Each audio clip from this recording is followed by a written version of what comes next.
Pinangunahan ni Pangulong Ferdinand Marcos Jr. ang inaugurasyon ng Balbalungaw Irrigation Project sa Lupao, Nueva Ecija na makatutulong para mapalakas ang produksyon ng bigas sa bansa. Tinutukan yan ni Russell Simorio.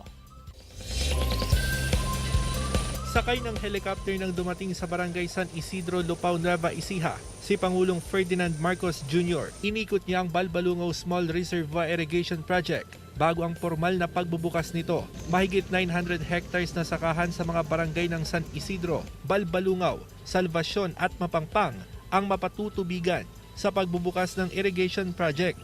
Mahirap yung kalagayan nila rito. Kaya tignan nyo po kung nagsasaka sila, imagine mas marami yung nagagastos sa crudo, ganun, sa diesel. Kaya yun yung napakirap. Saka hindi sagana yung panila dahil kapos sa tubig ang mga palayan nila rito.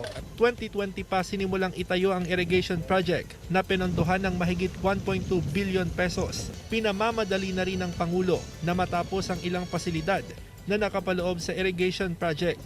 Target din ng administrasyon na madagdagan ng 275 hectares ang irrigated area sa bansa. Para meron tayong food supply na maganda at mapatuloy ang pag-increase ng production natin ng ating agricultural products. Ramdam daw ng Pangulo ang unti-unting epekto ng El Nino na posibleng maranasan hanggang sa susunod na taon.